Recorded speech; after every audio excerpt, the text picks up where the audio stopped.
युहासबु बिहिल अब्दु इन्न अव्वल मा युहासबु बिहिल अब्दु यौमल क़ियामति सलातुहु। क़यामत के दिन बंदे से सबसे पहला हिसाब उसकी नमाज के बारे में किया जाएगा। अच्छा, मुस्लिम शरीफ की एक हदीस में है कि क़यामत के दिन सबसे पहले लोगों के खून का फैसला होगा, सबसे पहले लोगों के खून का फैसला होगा। और यहाँ क्या हो रहा है, यहाँ अल्लाह के नबी क्या फरमा रहे हैं कि सबसे पहला सवाल नमाज के बारे में होगा। तो बज़ाहिर ऐसा लग रहा है दोनों हदीस आपस में टकरा रही है, टकरा नहीं रही है। बंदों के हुकूक में सबसे पहले खून का हिसाब होगा और अल्लाह के हुकूक में सबसे पहले नमाज का हिसाब होगा। तो क़यामत के दिन सबसे पहला सवाल नमाज के बारे में होगा। और आगे अल्लाह के नबी फरमाते हैं फ़इन सलुहत फ़क़द अफ़लह व अनजहा। अगर नमाज सही है तो बंदा कामयाब हो जाएगा। व इन फसदत, और अगर नमाज का मामला खराब है, अगर नमाज के मामले में लापरवाही है, फ़क़द खाब व खसिरा, तो इंसान नाकाम हो जाएगा, नामुराद हो जाएगा। बड़े अफसोस के साथ कहना पड़ता है मेरे भाई, आज नमाज का मामला हमारा बहुत खराब है। मस्जिदें आज वीरान है, कोई गांव ऐसा नहीं जहां हमने मस्जिदें न बना ली हो। लेकिन शायर कहता है मस्जिद तो बना ली शब्बर में ईमान की हरारत वालों ने, मन अपना पुराना पापी था बरसों में नमाजी बन न सका। हम इतने बड़े कारोबारी हो गए, हम इतने बड़े बिजनेसमैन हो गए, दुकान पे बैठे हुए और हय्या अला सलाह की आवाज आ रही है और हमारी दुकान बदस्तूर जारी है, हमारा कारोबार जारी है। हम कस्टमर को नहीं छोड़ सकते, नमाज को छोड़ सकते हैं। मेरे प्यारे साथियों, जाओ आज भी सऊदी अरब की सरजमीन पर वो मंजर आप देख लो कि असर की अजान हो रही है, बिल्कुल कारोबार के पीक का टाइम है, बिल्कुल लोगों के बिजनेस के पीक का टाइम है, असर की अजान हो रही है, फौरन शटर गिर जाते हैं, फौरन दुकानें बंद हो जाती हैं और लिख दिया जाता है क्लोज, दुकान बंद हो गई, अब नमाज के बाद आइएगा। मेरे प्यारे साथियों, अपने कारोबार से कह दो कि नमाज का टाइम है, नमाज से मत कहो कि मेरे कारोबार का टाइम है। अल्लाह फरमाता है हकीकत में मर्द कहलाने के लायक वो हैं, रिजालुल ला तुल्हीहिम तिजारतुन वला बैउन अन ज़िक्रिल्लाहि व इक़ामिस सलाह। हकीकत में मर्द कहलाने के लायक वो लोग हैं जिनका कारोबार उनको नमाज से गाफिल नहीं करता, जिनकी तिजारत उनको नमाज से गाफिल नहीं करती। अगर मर्द हो, अगर हकीकत में मर्द बनना चाहते हो तो मेरे भाइयों, कुरान के मुताबिक मर्द वो है जिसका कारोबार उसको नमाज से गाफिल नहीं करे। कारोबार करो, अल्लाह और बरकत दे। हाजीपुर का इलाका पूरे कटिहार में बड़ा मशहूर इलाका है कि ये मुसलमानों की और खास तौर से शेरशाबादी बिरादरी का एक मजबूत गढ़ है, मजबूत इलाका है, माशाअल्लाह खुशहाल लोग हैं। अल्लाह आपके कारोबार में मजीद बरकतें दे। लेकिन मेरे भाइयों, आप ये कुरान की आयत हमेशा इसको अपनी थीम बना लो, इसको अपने जिंदगी का एक हिस्सा बना लो। रिजालुल्लाह तुल्हीहिम तिजारतुन वला बैउन अन ज़िक्रिल्लाह। हकीकत में मर्द वो लोग हैं जिनका कारोबार और तिजारत उनको नमाज से गाफिल नहीं करती। तो नमाज के मामले में अगर लापरवाही करेंगे तो नेकियां बर्बाद हो जाएंगी। और आगे बढ़िए, नंबर 5, नेकियों को बर्बाद करने वाली 5वीं चीज, हुकूकुल इबाद में अगर आपने कोताही की, बंदों का हक मारा है, किसी की जमीन पर कब्जा किया है, किसी का पैसा लेकर के बेईमानी की है, किसी को गाली दी है, किसी की इज्जत उतारी है। हिंदुस्तान से आप हज करने जाते हैं, एयरपोर्ट पर या वहां जाने के बाद आप करेंसी चेंज कर लेते हैं, इंडियन करेंसी को आप सऊदी अरब की जो रियाल है उसमें चेंज कर देते हैं। क्यों? क्योंकि इंडिया की करेंसी वहां नहीं चलेगी, सऊदी अरब में रियाल चलेगा। अमेरिका में जाएंगे डॉलर चलेगा, तुर्की में जाएंगे लीरा चलेगा, आप यूके में जाएंगे पाउंड चलेगा। हर मुल्क की अपनी एक करेंसी है। क़यामत के दिन अल्लाह की बारगाह में मेरे प्यारे साथियों, जब हमारा हिसाब लिया जाएगा और यहाँ क़यामत के दिन जब हमारा हिसाब अल्लाह लेगा और हमारे नामे अमाल में ये पाया जाएगा कि हमने किसी को मारा है, किसी का हक मारा है, किसी को गाली दी है, किसी की इज्जत पर हमला किया है, किसी का हक मारा है, तो वहां तो करेंसी में देने के लिए हमारे पास पैसा नहीं होगा। वहां करेंसी क्या होगी? अल्लाह के नबी फरमाते हैं फयुता हाजा मिन हसनातिही व हाजा मिन हसनातिही। हमारी नमाजें उसको दे दी जाएंगी, हमारा सदका खैरात उसको दे दिया जाएगा, हमारा हज उम्रा उसको दे दिया जाएगा। हमने जो भी नेकी के काम किए वो नेकी के काम उन अक़दारों को दे दिए जाएंगे। फ़इन फनियत हसनातुहु, अगर हमारी नेकियां खत्म हो जाएंगी और उसके बाद भी बकायदार लोग खड़े होंगे। उसके बाद भी वो लोग बाकी रहेंगे जिनका हक हमने मारा है। अल्लाह के नबी फरमाते हैं उनके गुनाह इस इंसान के ऊपर लाद दिए जाएंगे, उसकी बुराइयां इसके नामे अमाल में डाल दी जाएंगी। अल्लाह दुनिया से नेकी लेके गया था, दुनिया से नमाज लेके गया था, दुनिया से हज लेके गया था, और अंजाम क्या हो रहा है? हुकूकुल इबाद के मामले में लापरवाही करने का, कि दूसरों के गुनाह इसके ऊपर लाद दिए जाएंगे और तोरिहा फिन्नार, और उसके बाद उसको जहन्नम में फेंक दिया जाएगा। ये इस उम्मत का सबसे गरीब आदमी, सबसे कल्लाश आदमी होगा। इसलिए मेरे भाइयों, हुकूकुल इबाद के बारे में अल्लाह से डरो, हुकूकुल इबाद के बारे में अल्लाह से डरो। कयामत के दिन हमें सबका हिसाब देना पड़ेगा। अल्लाह के नबी फरमाते हैं लतुअद्दुन्नल हुकूक इला अहलिहा यौमल क़ियामा, कयामत के दिन हर हकदार को उसका हक में देना पड़ेगा। हत्ता युक़ादा लिशातिल जलहाई मिनशातिल करना, यहाँ तक कि अगर सींग वाली बकरी ने बगैर सींग वाली बकरी पर जुल्म सितम किया है तो उस बकरी को भी क़िसास दिलाया जाएगा। मेरे भाइयों, क्यों किसी के साथ बेईमानी करते हो? क्यों किसी का हक मारते हो? सब ठाट पड़ा रह जाएगा जब लात चलेगा बंजारा। न जमीन लेके दुनिया से जाना है, न जायदाद लेके दुनिया से जाना है, न बैंक बैलेंस लेके दुनिया से जाना है। एक न एक दिन मर जाना है, और कब मरना है कोई ठिकाना नहीं। कोरोना की एक वबा आई, हमने अपनी आंखों से देखा कितने नौजवान है जो हमारे सामने चले गए। कैंसर की बीमारी आई, 20-22 साल का नौजवान हमारे बनारस में, हमारा बड़ा जानने वाला, करीबी हमारा जानने वाला, बिल्कुल 20-22 साल का नौजवान और यंग लड़का कैंसर की, ब्लड कैंसर की बीमारी में मुब्तला होता है, और 1 महीने के अंदर अल्लाह को प्यारा हो जाता है। हम नहीं जानते मेरे भाइयों कब कौन सी बीमारी हमारी मौत का हरकारा लेके आए, कब कौन सी वबा अल्लाह को हमें अल्लाह के पास लेके चली जाए। इसलिए मेरे भाइयों, हुकूकुल इबाद के मामले में लापरवाही मत करो। अगर किसी का हक मारा है, अगर किसी के साथ ज्यादती की है, उससे जाके माफी मांग लो, उसका हक दे दो। इससे पहले कि कयामत के दिन हमें अपनी नेकियों को दांव पे लगाना पड़े। मेरे प्यारे भाइयों, हुकूकुल इबाद के मामले की लापरवाही हमारी नेकियों को बर्बाद। और आगे बढ़िए, एक और चीज है जो हमारी नेकियों को बर्बाद कर देगी कयामत के दिन, और वो चीज है अकेले में किए जाने वाले गुनाह, तन्हाई में किए जाने वाले गुनाह, बंद कमरे में किए जाने वाले गुनाह हमारी नेकियों को बर्बाद कर देंगे।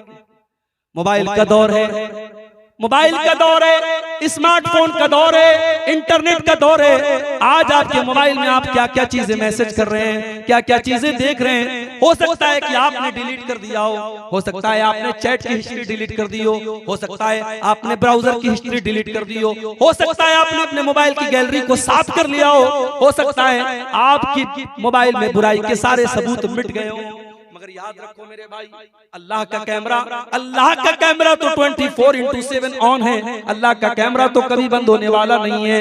व इन्ना अलैकुम लहाफिज़ीन किरामन कातिबीन, मेरे बंदो, हमारे किरामन कातिबीन, हमारे फरिश्ते तुम्हारी एक एक हरकत को नोट कर रहे हैं, नकल कर रहे हैं। हमारे फरिश्ते एक एक हरकत को नोट कर रहे हैं। यालमून मा तफअलून, वो तुम्हारे हर अमल को जानते हैं, और तुम्हें क़यामत के दिन उसका हिसाब देना पड़ेगा।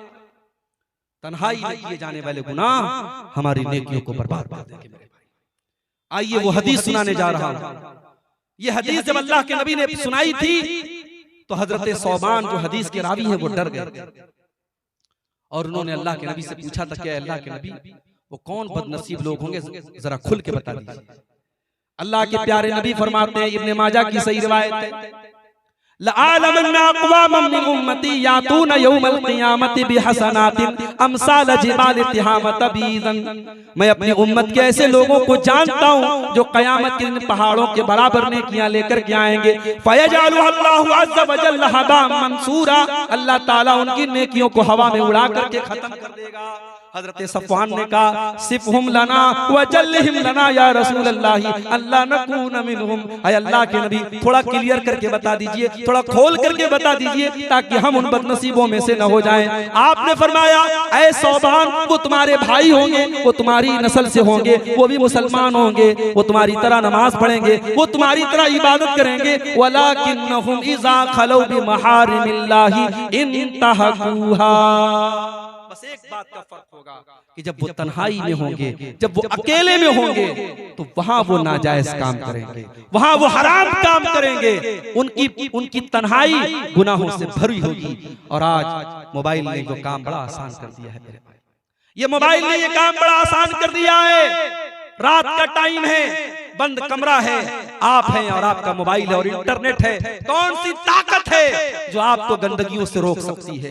कौन सी ताकत है जो आपको बुराइयों से रोक सकती है? बस एक ही ताकत है, अल्लाह का डर। इसीलिए अल्लाह ताला सूरह माइदा में फरमाता है अपने नबी के सहाबा से, या अय्युहल्लज़ीना आमनू लयब्लुवन्नकुमुल्लाहु बिशैइन मिनस सैद तनालुहु अयदीकुम व रिमाहुकुम। ऐ मेरे नबी के सहाबा, जब तुम एहराम की हालत में जाते हो और हालत एहराम में तुम्हें शिकार करने से मना कर दिया गया है, ऐ मेरे नबी के सहाबा, जब तुम हालत एहराम में सफर के लिए निकलते हो, तुम्हारे सामने से जंगल के जानवर जा रहे हैं, शिकार के जानवर जा रहे हैं, जिनका शिकार करने की तुम्हें आदत है, जिनका शिकार करके तुम अपना रोजी रोटी चलाते हो, लेकिन आज एहराम की हालत में तुम शिकार नहीं कर सकते हो। ऐ मेरे नबी के सहाबा, अल्लाह ताला ने तुमको मना किया है, तुम एहराम की हालत में शिकार नहीं कर सकते, हालांकि तुम्हारी आंखों के सामने से वो जानवर गुजर रहे हैं। ये इम्तिहान क्यों ले रहे हैं हम? लियालमल्लाहु मन यखाफुहु बिलगैब। अल्लाह ताला ये देखना चाहता है कि कौन अल्लाह से डरने वाला है, कौन बगैर देखे अल्लाह से डरता है, कौन है जो बगैर देखे अल्लाह से डरता है। अल्लाह इम्तिहान लेना चाहता है। आज मोबाइल भी हमारे इम्तिहान का एक सामान हो गया मेरे भाई। बड़ी अच्छी चीज भी है। पहले उलमा चलते थे, सफर में किताबें लेके चलते थे, नोट्स लेके चलते थे। मैं खुद तकरीबन 700-800 मेरे पास तकरीरों के नोट्स हैं। मेरे अलमारी का एक पूरा पोर्शन भरा हुआ है, वो नोट्स जो है लिफाफे में भर भर के मैंने रखे। मगर आज मोबाइल आ गया, अब जो भी नोट्स है सब मोबाइल में बन रहे हैं। जो टाइप करना है, जो सर्च करना है, आज मोबाइल से अल्हम्दुलिल्लाह पूरी तकरीर का मटेरियल आपको तैयार मिल जाएगा। हदीस को सर्च करना है, कोई हदीस आपको तलाश करना है, पहले के उलमा बड़ी मेहनत करनी पड़ती थी। 7-7, 8-8 जिल्दों में किताब है, कौन सी जिल्द में है, कहाँ है, पूरी 7-7, 8-8 जिल्दें वो पूरी खंगाल लेते थे। आज तो बड़ा सिंपल है, आपके पास शामिला का ऐप है, आपके पास मकतबतुल हदीस है, आपके पास अल-बाहिसुल कुरानी है, जो भी ऐप है कुरान और हदीस सर्च करने वाले, आप हदीस का एक टुकड़ा डाल दीजिए, पूरी हदीस आपके सामने आ जाएगी। हदीस सही है, ज़ईफ है, हदीस का नंबर क्या है, सब कुछ आपके सामने आ जाएगा। आज मोबाइल ने ये सहूलत तो बहरहाल हमें दी है, दीन का काम करने के लिए बहुत सारी सहूलतें दी है इस मोबाइल ने, मगर मोबाइल ने हमारे तकवा का इम्तिहान भी लिया है। मेरे प्यारे साथियों, मोबाइल का सही इस्तेमाल कीजिए, इंशाअल्लाह ये मोबाइल आपके हक में खैर साबित होगा। और अगर गलत इस्तेमाल करेंगे, ये मोबाइल हमारी नेकियों को बर्बाद कर देगा। अल्लाह के नबी फरमाते हैं, तन्हाई में किए जाने वाले गुनाह इंसान की नेकियों को बर्बाद कर देगा। और आगे एक और चीज है जो हमारी नेकियों को बर्बाद कर सकती है, और वो क्या है? बीवी अगर अपने शौहर का हक अदा नहीं कर रही, बीवी बड़ी नमाजी है, रात में तहज्जुद पढ़ रही है, जुमा की नमाज में एकदम पहली सब में जाके औरतों वाले हिस्से में बैठती है, तकरीर में एकदम आगे आगे रहती है, मगर शौहर की खिदमत नहीं करती, शौहर की बात नहीं मानती, उसकी नेकियां खतरे में है, उसकी नेकियां बर्बाद हो जाएंगी। अल्लाह के नबी फरमाते हैं, सलासतुन ला यक़बलुल्लाहु सलातहुम। 3 लोग ऐसे जिनकी नमाज अल्लाह ताला कबूल नहीं करता है। वला तसादु इलस समा, उनकी नमाज आसमान के ऊपर नहीं जाती है। वला तुजाविज़ु रूसहुम, उनकी नमाज उनके सर के ऊपर भी नहीं जाती है। नंबर 1, रजुलुन अम्मा कौमन वहुम लहू कारिहून। वो इंसान जो लोगों की इमामत कर रहा है जबकि लोग उसको नापसंद कर रहे हैं, लोग उसको इमाम बनाना नहीं चाहते हैं, जबरदस्ती वो लोगों का इमाम बना हुआ है, ऐसा इंसान वो बदनसीब है, उसकी नमाज अल्लाह कबूल नहीं करेगा। नंबर 2, वरजुलुन सल्ला अला जनाज़तिन वलम युमर। वो इंसान जिसने किसी के जनाजे की नमाज पढ़ाई जबकि लोगों ने उसको हुक्म नहीं दिया है, वो बगैर हुक्म के और बगैर मशवरे के जनाजे की नमाज पढ़ा रहा है। और नंबर 3, वमरातुन दाहु ज़ौजुहा दाहा ज़ौजुहा इला फिराशिही। और वो औरत जिसका शौहर अपनी जरूरत पूरी करने के लिए उसे बुला रहा है और वो बगैर किसी मजबूरी के अपने शौहर की बात नहीं मान रही है, उस औरत की नमाज भी अल्लाह ताला कबूल नहीं करेगा। बहुत खतरनाक। मियां बीवी का रिश्ता सिर्फ एक रिश्ता नहीं है, मियां बीवी एक दूसरे के लिए अल्लाह ने कहा कुरान में लिबास है, बहुत सारी बुराइयों से शौहर बीवी को बचाता है, बीवी शौहर को बचाती है। अगर दोनों एक दूसरे की जरूरत का ख्याल नहीं रखेंगे, मर्द के कदम बहक सकते हैं, औरत के कदम बहक सकते हैं। इसलिए अगर कोई औरत अपने शौहर का हक अदा नहीं कर रही है, इस बात का डर है उसकी नेकियां बर्बाद हो जाएंगी, उसकी नमाज कबूल नहीं होगी। इसी तरीके से मेरी प्यारी माँ और बहनों, जो औरत खुशबू लगा करके घर से बाहर निकलती है, जलसे में जाने के लिए नहीं, मार्केट में जाने के लिए नहीं, मस्जिद में नमाज पढ़ने के लिए जाती है खुशबू लगा करके, अल्लाह के नबी फरमाते हैं ला यक़बलुल्लाहु सलात इम्रातिन, अल्लाह ताला उस औरत की नमाज को कबूल नहीं करता है तततय्यबु लिहाज़ल मस्जिद, जो मस्जिद में खुशबू लगा करके आती है, जो मस्जिद में खुशबू लगा करके आती है, उस औरत की नमाज अल्लाह ताला कबूल नहीं करता है। हत्ता तरजिया, जब तक कि वो औरत वापस न चली जाए, वह तगसिल गुस्लल जनाबा, और वो गुस्ल न कर ले जो जनाबत में किया जाता है, जो नापाकी के आलम में किया जाता है, जब तक वो ऐसा गुस्ल न कर ले और अपने बदन से खुशबू का असर खत्म न कर ले, तब तक उस औरत की नमाज कबूल नहीं होती। मेरी माँ और बहनों, जब मस्जिद में नमाज पढ़ने के लिए औरत को खुशबू लगा के जाने की इजाजत नहीं, तो जलसे में, प्रोग्राम में, रिश्तेदारियों में और इसी तरीके से पार्टियों में और शॉपिंग करने के लिए और बाजारों में एक औरत सज करके, समर करके, मेकअप करके, खुशबूदार जो है चीजें लगा करके और ट्रांसपेरेंट कपड़े पहन करके अगर निकलती है, तो सोचो उसका अंजाम क्या होगा। इसीलिए अल्लाह के नबी ने फरमाया कि जो औरत खुशबू लगा करके मर्दों के पास से गुजरती है, फहिया कज़ा व कज़ा, ऐसी औरत बदचलन है, ऐसी औरत ज़ानिया है। अल्लाह हमारी माँ बहनों की हिफाजत करे। खुशबू लगा करके औरत का निकलना, ये भी औरत की नेकियों को बर्बाद करता है।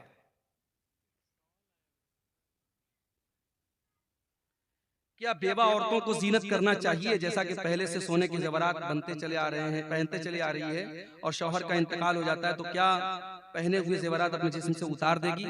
देखिए, अब शेख बैठे हुए हैं, शेख माशाल्लाह आपके हम सब के बुजुर्ग आलिम हैं, शेख की मौजूदगी में, शेख की इजाजत से मैं ये बात बता रहा हूँ, अगर गलती होगी तो शेख रहनुमाई करेंगे। इस अमल को बेवा औरत जो इद्दत गुजारती है, इस अमल को शरीयत में इहदाद कहा गया है। इहदाद का मतलब होता है जीनत न करना। तो औरत इस 4 महीना 10 दिन के पीरियड में जीनत नहीं करेगी। अब इसमें जो जीनत वो ऑलरेडी करती है वो भी शामिल है, और जो डेली के रूटीन में शामिल है, खुशबू लगाना और सजना संवरना, काजल लगाना, मेकअप करना, जेवरात पहनना, ये सारी चीजें उसमें शामिल है। तो औरत एकदम सिंपल तरीके से रहेगी। इहदाद के लफ्ज का तकाजा यही है, वल्लाहु आलम बिस्सवाब। जो वो जेवरात वगैरह सोने के पहनती, चूंकि वो भी जीनत में से है, तो ये इद्दत के दौरान उसको नहीं पहनना चाहिए। वल्लाहु आलम बिस्सवाब। तो मैं अर्ज ये कर रहा था कि खुशबू लगा करके औरत का निकलना, ये उसकी नमाज के लिए खतरनाक है। और आगे एक और चीज है जो हमारी नेकियों को बर्बाद कर देती है, और वो क्या है? कर्ज। कर्ज, कर्ज, किसी से कर्ज लेना, किसी से लोन लेना। भाई कर्ज तो हमारी जरूरत है ना, कर्ज तो हम लेते हैं दुनिया में, मगर अल्लाह के नबी कर्ज से पनाह मांगते थे।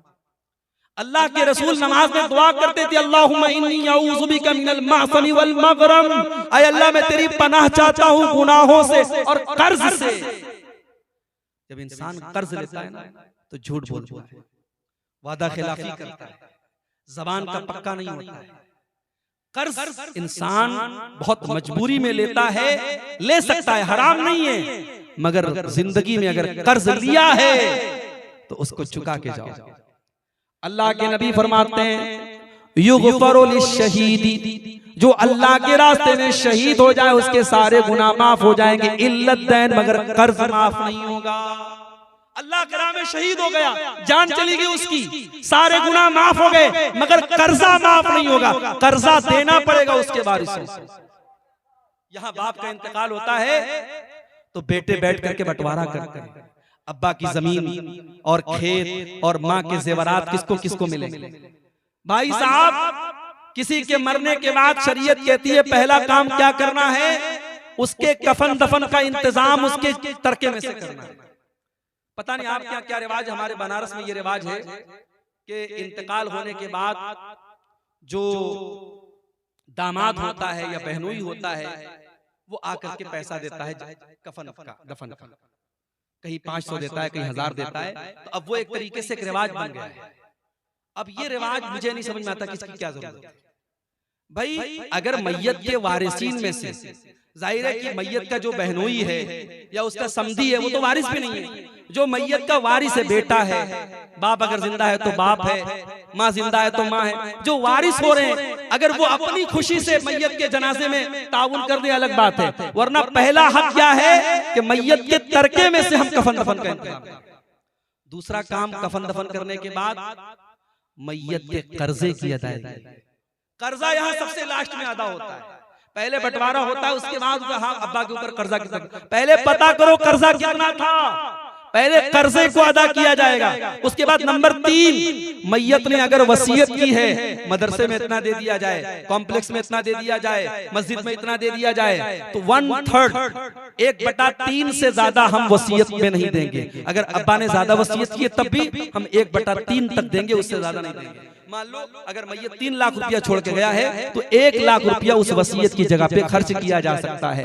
अब उसके बाद जो अमाउंट बाकी बचा, जो जायदाद बाकी बची, उसमें मैयत को हम उसके तरके को तकसीम करेंगे।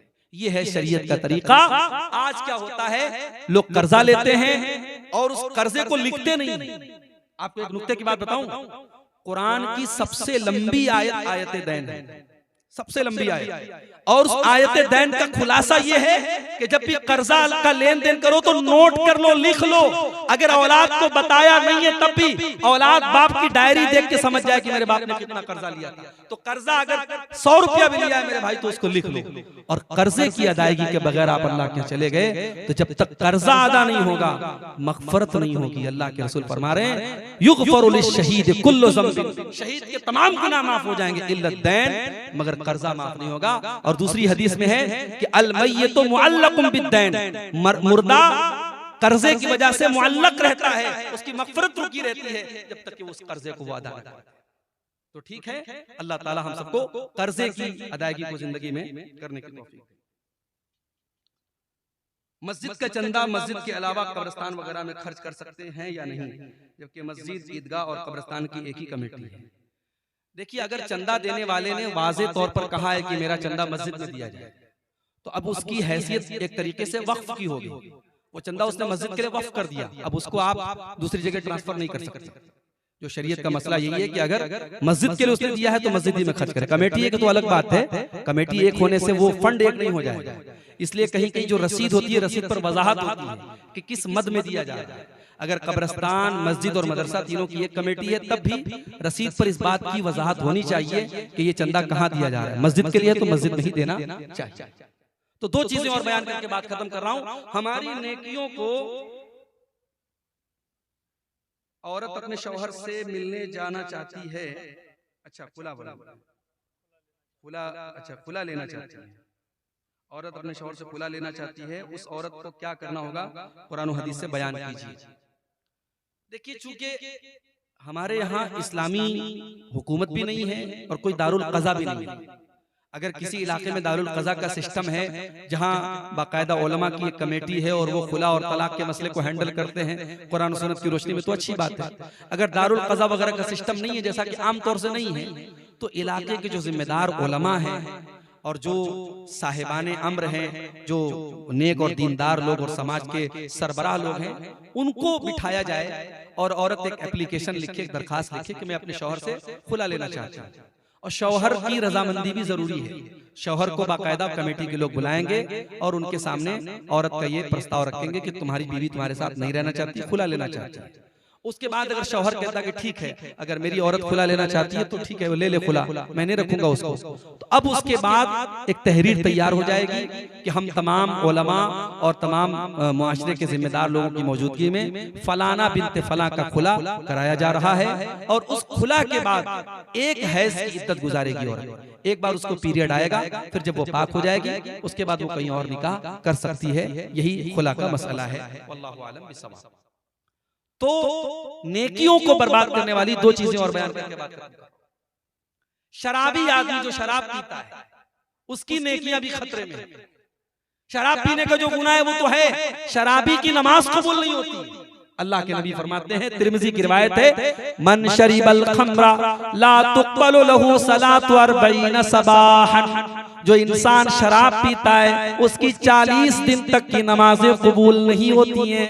फ़इन ताबा ताबल्लाहु अलैहि, अगर वो तौबा कर ले तो अल्लाह उसकी तौबा कबूल कर लेगा। अगर तौबा नहीं करेगा तो 40 दिन तक की उसकी नमाज खतरे में रहेगी। एक बार शराब पी, अब सोचो जो रोज शराब पी रहा है वो कितना बदनसीब है, उसकी कितनी नमाजें खतरे में हैं। वो शराब पीता रहे और नमाज पढ़ता रहे, कोई मतलब नहीं है उसकी नमाज का। इसलिए मेरे भाइयों, अगर कोई भी मुसलमान शराब जैसी गंदी चीज का शिकार है, अल्लाह से सच्ची तौबा कर ले, अल्लाह से जितनी जल्दी मुमकिन हो तौबा कर ले।